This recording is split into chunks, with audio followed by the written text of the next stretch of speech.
Eszméletlenül jó borok vannak egyébként, mi ebben már belekóstoltunk, és tervünk, hogy továbbra is kóstolgassuk őket. Mi 2 évvel ezelőtt voltunk, úgyhogy ez egy friss emlék, nagyon élveztem, viszont ez egy nagyobb színpad. Itt ez a sportcentrum közepén van, és fantasztikus lesz. Többedik alkalommal vagyok Paloznakon ezen a fesztiválon. Az országnak egy olyan tematikus fesztiválja, ahol végre családdal is ki lehet jönni. A zene pedig ugye az én zene műfajom, a jazz, a blues.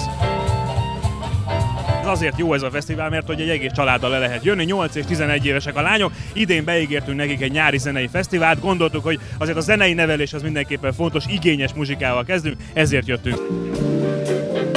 Gratulálok, nagyon szép kis fesztivált hoztak itt össze.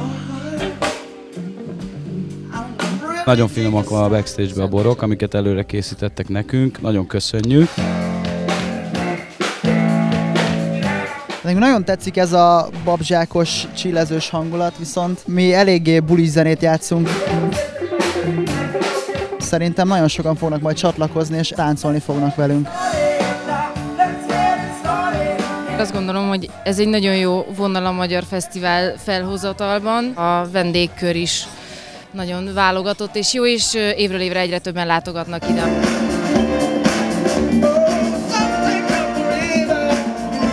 I think as a musician it's always, you can give 100% on stage, but when the audience also gives 100%, it feels like 110%. That's what I want to say, and today it feels like that. Annak ellenére, hogy egy blues udvarban játszottunk swinget, annak ellenére minden rendben volt, nem? Hajrá mindenki! 5-től 99-ig. A fesztivál szerintem nem feltétlenül célirányosan csak zene miatt mennek el, hanem egy közösségi élmény miatt, és az pedig itt tökéletesen összeáll. Megjöttünk, és azóta tetszik. Minden olyan embernek is ajánlanám, aki egyébként nincs ebben benne, mert biztos, hogy fognak találni olyan dolgokat a zenébe, ami fog nekik tetszeni.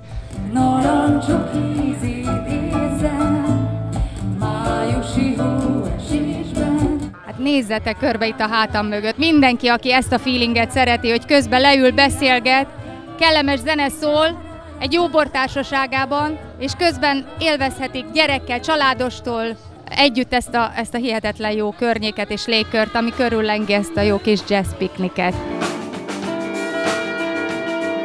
Mindenkinek ajánlanám. Ez a környék, ez nagyon-nagyon áthatja ezt az egész fesztivált szerintem. Szerintem mindenkinek ide kell jönnie jövőre, mert úgy érzem, hogy ennek a fesztiválnak olyan hangulata van, amit tényleg az utóbbi években nem láttam. Nagyon kultúrál, tervezett, és ilyen nagyon szép millióben lehet eltölteni egy hétvégét finom borok mellett és kitűnő zenét hallgatva. A gyerekek és a család is mindenki jól el van. Szerintem ennél többet nem kívánhat senki sem. I think festivals where everybody is welcome are the best, you know. I saw little kids in the front, I saw older people in the back, young people going crazy. If you get whole families together and all ages, I think that's the most fun festival. I've always played in Hungary since I was maybe 21, and I always loved it here because the audience is just amazing, but now it feels more